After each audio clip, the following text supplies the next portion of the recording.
Towards the end of the Apollo program, NASA officials were already thinking about what would be next for the American space program.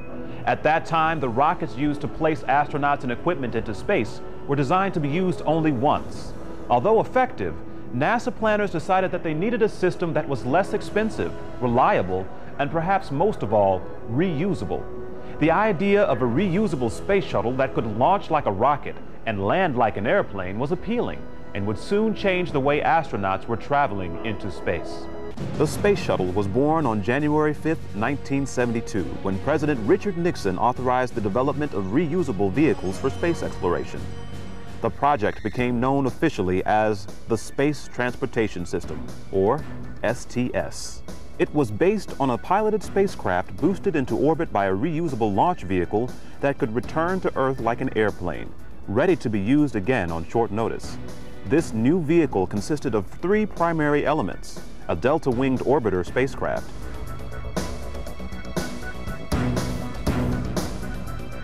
two solid rocket boosters,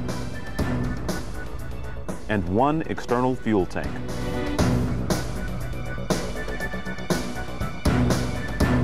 Over a 10-year span, 5 orbiters were built, including the test vehicle named Enterprise, and the 4 space orbiters, Columbia, Discovery, Atlantis, and Challenger.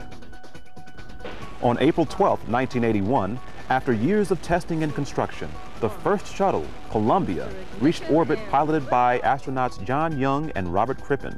The first 4 shuttle flights were collectively called the Orbital Flight Test Program and demonstrated how the spacecraft performed under real spaceflight conditions.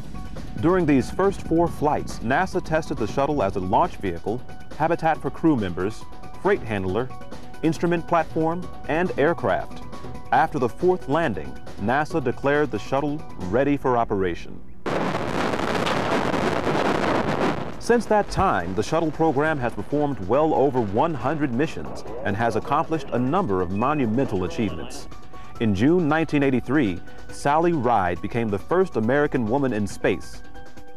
The shuttle launched the Magellan spacecraft to Venus, the Galileo spacecraft to Jupiter, and the Ulysses spacecraft to study the Sun. The shuttle also has deployed the Hubble Space Telescope, the Gamma Ray Observatory, and the Upper Atmosphere Research Satellite. Another key milestone came in 1998 when astronaut John Glenn, the first American to orbit the Earth, returned as the oldest man ever to reach space as a member of the crew of Discovery on a 9-day mission. The shuttle has also been instrumental in constructing and outfitting the International Space Station, while also being used to carry large payloads to and from orbit and perform servicing missions on satellites. The design, now approaching its 3rd decade, is still state-of-the-art in many areas, including computerized flight control, airframe design, electrical power systems, thermal protection system, and main engines. Even though the sophisticated shuttle program suffered the devastating losses of the Columbia and the Challenger, its successful missions have made great strides in space travel and exploration during its short history. More than 100 documented NASA technologies from the Space Shuttle are now incorporated into the tools we use, the foods we eat, and the biotechnology and medicines used to improve health. Although plans are now in the works to retire the fleet, the Space Shuttle program will forever hold a special place in the history of space travel, not only for its unique design, but for the history and technologies it brought to all of us. The Space Shuttle has been one of the most valuable and important tools in our quest to increase our understanding of space. It is scheduled to go out of service in the near future, being replaced by the new Crew Exploration Vehicle. Up next, we'll find out exactly how sonic booms work.